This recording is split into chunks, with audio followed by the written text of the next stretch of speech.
Tag TV brings you daily news bulletin from India. Breaking news and views from India.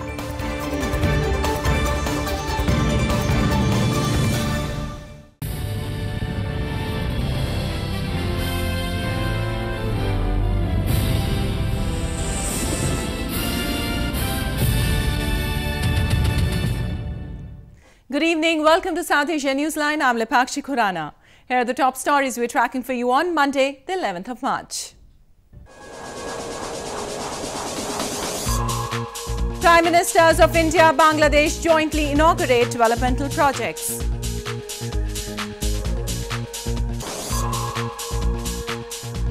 India announces general election from April 11th.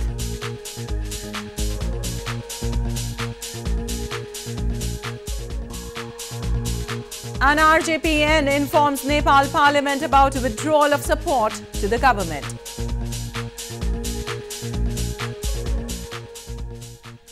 And now for all the details. Indian Prime Minister Narendra Modi and his Bangladeshi counterpart Sheikh Hasina on Monday jointly inaugurated key projects in various fields, including road transport, health and education via video conferencing. The projects funded by India include construction of community clinics and water treatment plants in Bangladesh and also the extension of National Knowledge Network.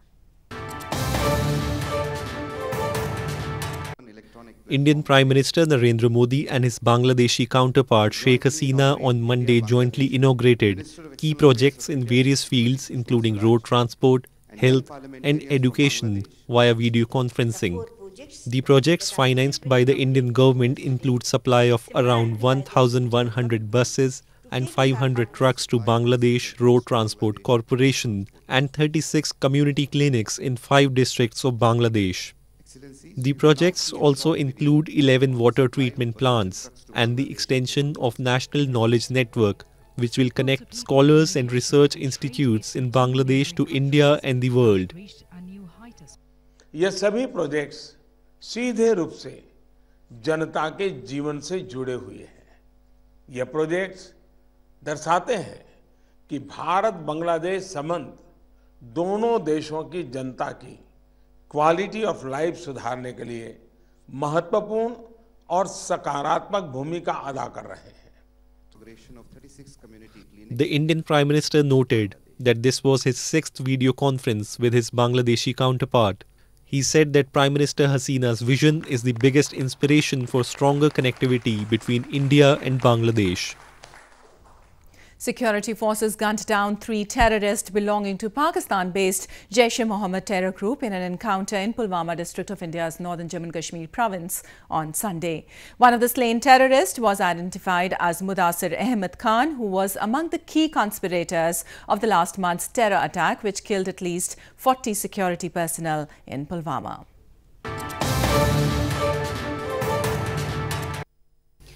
3 terrorists belonging to Pakistan-based Jaish-e-Mohammed or JEM terror group were neutralized by security forces in an encounter in Pulwama district of India's northern Jammu and Kashmir province on Sunday.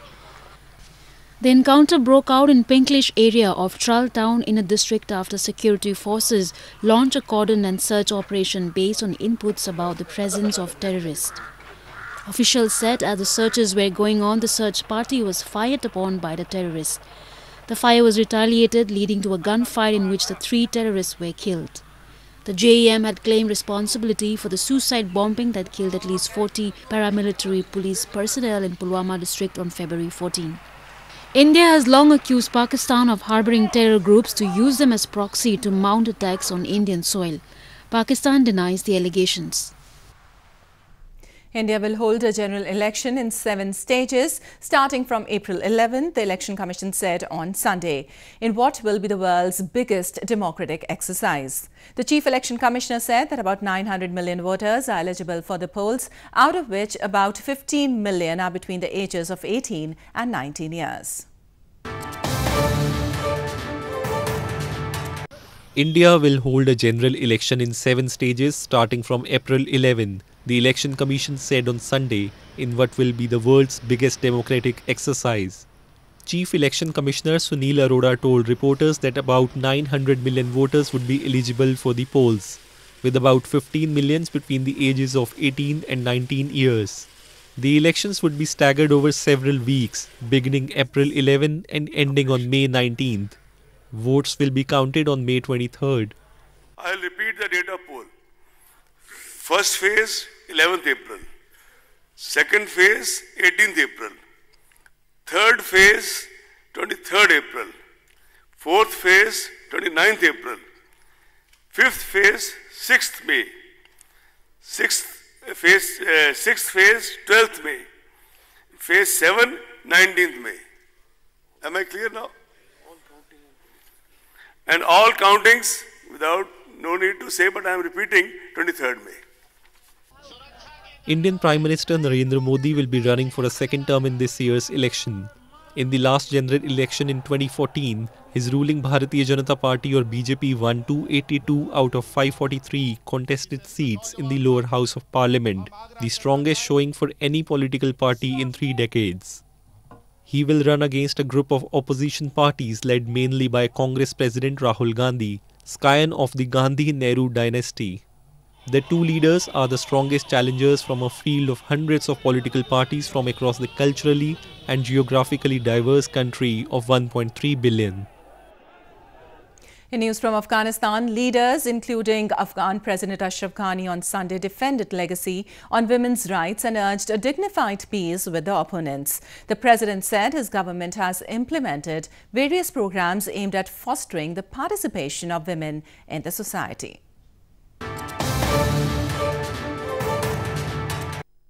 Afghan President Ashraf Ghani on Sunday said the consensus which has emerged around peace in Afghanistan is unprecedented and that his administration still believes in achieving a dignified peace with the opponents.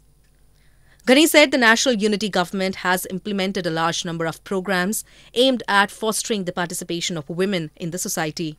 He made the remarks while addressing a gathering at the Presidential Palace organized to celebrate International Women's Day.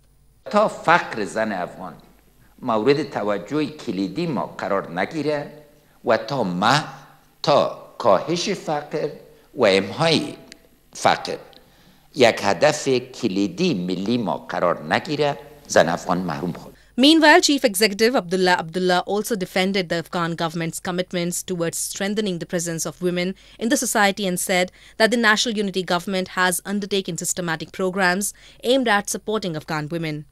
This comes at a time when U.S. Special Envoy Zalmay Khalilzad is holding backdoor talks with Taliban officials in Doha in an attempt to facilitate direct talks between the Afghan government and the resurgent group aimed at ending the 17-year-long conflict. In news from Nepal, Rashtriya Janata Party Nepal on Sunday formally informed the parliament about withdrawal of its support to the government under the leadership of Prime Minister KP Sharma Oli. The party had earlier made the announcement on March 6th, hours after a district court announced a life sentence to its elected member of parliament, Resham Chaudhary, in a riots case.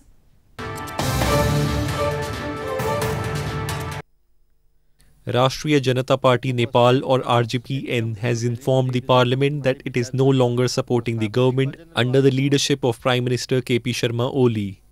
Lawmakers of the RJPN stood from their seats as a gesture of protest against the government in the parliament on Sunday, announcing their formal withdrawal. The party blamed the government of doing nothing in means of addressing their demands, including constitution amendment for the rights of Madhesis, people of Indian ancestry residing in the Terai region of Nepal.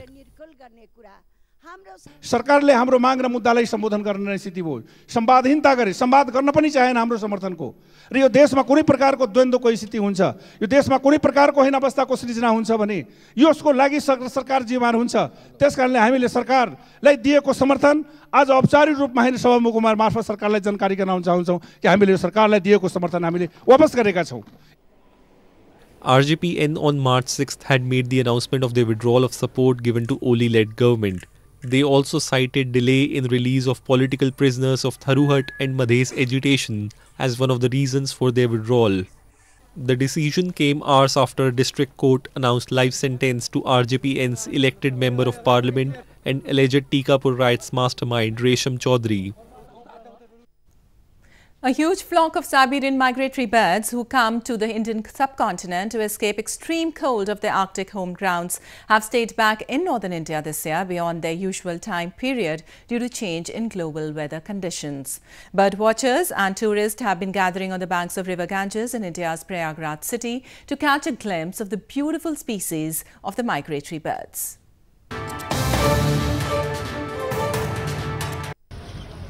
A huge flock of Siberian migratory birds who come to Indian subcontinent to escape extreme cold of the Arctic home grounds have stayed back in northern India this year beyond their usual time period. Bird watchers and tourists were seen gathering on the banks of River Ganges in Prayagraj city for a visual delight of migratory birds.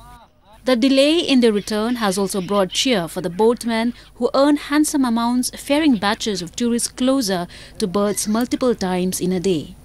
Locals and boat rowers credit the changing weather conditions for the birds extending their stay in the city. हाँ, तो इस बार की काफ़ी रुक गए हुए हैं, लेकिन इतनी ज़्यादा गर्मी पड़ने के बावजूद भी इतना ज़्यादा रुके हुए हैं। नहीं, हर साल ऐसा होता था, जैसे गर्मी पड़े तो ये चली जाती थी, बहुत कम रुकती थी, लेकिन इस बार बहुत ज़्यादा रुकी हुई हैं। Ideally, summers in northern India start from March, but this year the temperatures have continued to remain low, causing the birds to stay back instead of making the journey homewards. With the onset of winter in the northern hemisphere, these birds spread their wings to begin a journey spanning thousands of miles to fly to gain the atmosphere of Indian subcontinent and usually return to their homes in spring season. The fourth edition of Mega Exhibition Cum Seed Fair was organized on Sunday in Srinagar city of India's northern Jammu and Kashmir province. The fair was aimed at educating the farmers about the latest techniques in the field of agriculture.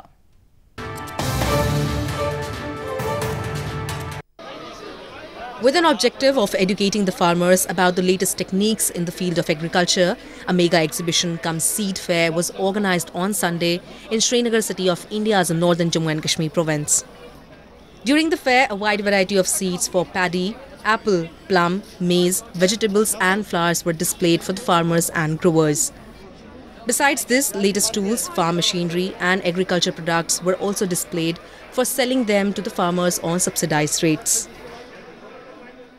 हमने ये मेला 2016 में शुरू किया था, जैसा first मेला हमारा 2016 में, तो अब ये फोर्थ ईयर है। फोर्थ ईयर में हमें लगता है कि 400% हमने इंक्रीज किया है। Even the material supply also, seed supply भी, इवन प्लांटिंग मटेरियल जितना भी है हमारा ऑलमोस्ट 4 टाइम्स यहाँ से ज़्यादा हुआ है।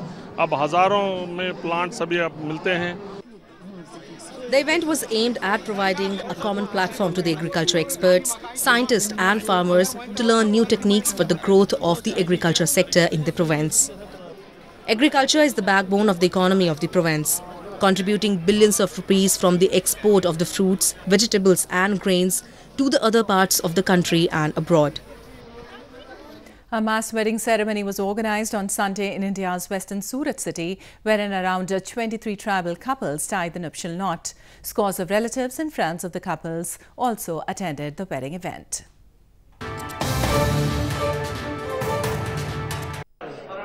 In a gesture that proved to be a life-changing event for many couples belonging to different tribal communities, a mass wedding ceremony was organized in Surat city of India's western Gujarat province on Sunday. Around 23 couples from 46 different villages tied a nuptial knot as per Hindu rituals in the grand wedding ceremony. Scores of relatives and friends of the couples also attended the wedding event. The newlyweds were also presented with household items and a fixed deposit of about $71 in their bank accounts as gifts by the organizers. 46 गांव से 23 जोड़े आए हैं। उन जोड़ों के साथ में गांव के 600 लोग भी आए हैं जो इस सामूहिक विवाह की साक्षी बनेंगे। जो आयोजन किया है समूह लग्न में हमें जो भाग लिया है, हमारे माता पिता का बहुत सरल हुआ है कि हम जो हमारा खर्च हम माता पिता हमारे लग्न कराने के जो करते हैं वो खर्च नहीं कर पाते, जो यहाँ पे हमारा लग्न करवाया है और जो भी आयोजित किया है, जो आयोजन किया है उसका बहुत बहुत धन्यवाद। Mass marriages are becoming popular, especially among the economically backward sections of the Indian society, as these help in reducing the worries of financial implications among the parents or guardians of the brides. Well, that's all we have for you from South Asia this evening. Now our viewers can watch the show on SouthAsiaNewsline.com. You can also visit us on Facebook.com/SAsiaNewsline and follow us on Twitter @SAsiaNewsline. That's all in tonight's edition. We'll see you same time tomorrow. Good night.